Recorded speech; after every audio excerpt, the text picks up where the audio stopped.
recall that in 2016, at the heat of the pipeline vandalization by militants, the vice president, at the instance of the president, embarked on a tour of the region where he met with relevant stakeholders, the Pandev group, the youth groups, and other, as I said, other relevant stakeholders. And this led, of course, to the 16-point agenda and the federal government's response, which was to enlarge it and came up with a 20-point agenda. In the course of of those visits, the vice president met with a lot of these people, and we received a number of submissions, which we took on board, and which led to the birth of the Niger Delta new vision for the new vision for the Niger Delta. And the Niger Delta new vision was birthed. The new vision essentially is designed for development. It is designed to change the old narratives of abandoned projects and underdevelopment. It is a forthright partnership between the federal government, the state government, the private sector, and the local communities. Now, on account of the submissions we received, the federal government started an implementation plan. And today we have a number of projects that have been implemented in the Niger Delta, which, if you like, is changing the narrative.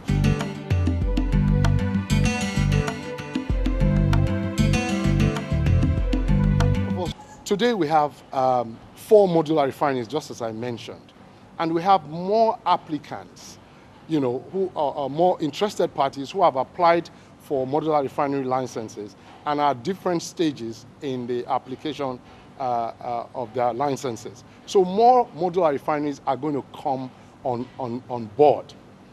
But to answer your question, which is at what point do we, stop the importation or refining of products from, sending out products for refining. The truth of the matter is that it's going to be an ongoing thing. With the coming up on stream of modular refineries, it's going to reduce the amount of products that will be sent out for refining. And we must not forget that we have the Dangote refinery, which has a capacity of 650,000 barrels per day. By the time that comes on stream, I'm sure that would address, because only that refinery has, the total capacity of that refinery is more than even the 3 refineries that we have operating presently in Nigeria put together.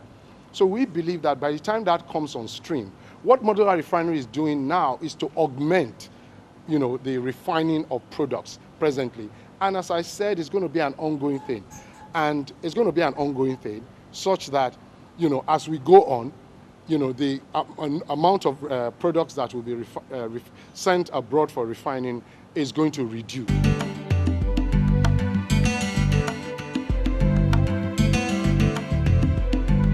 A presidential committee on the Niger Delta.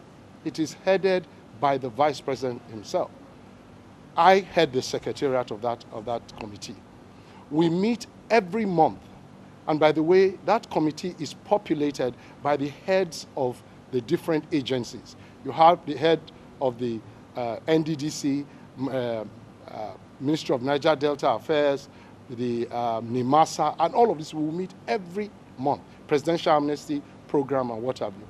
And the whole idea why we meet every month is to constantly interrogate the issues of the Niger Delta, to ensure that everything that we have promised, we are implementing it.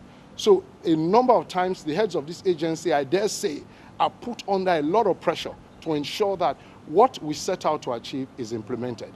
So the government of President Muhammadu Buhari is very clear that the region must be given a special place in this country for very obvious reasons, as I stated earlier on, that this region is the region that lays the golden egg. I'm sure you are aware the Vice President has visited the refinery several times. He has had several engagements with Dangote to ensure that if there are any bottlenecks, if there are any problems that he's currently facing, so that they can do something to ensure that, those problems and those issues or challenges are addressed. And that is the role of government. Government must understand its role, and that's why what we are doing in the president, the administration of the President Muhammadu Buhari is doing very well. The ease of doing business, I'm sure you must have seen that it's a major policy of this administration to ensure that private sector come in and do things. If you in America today, a lot of government has very limited areas where it operates. A lot of the things that you see happening in America today is run by the private sector. That is the model that succeeds anywhere.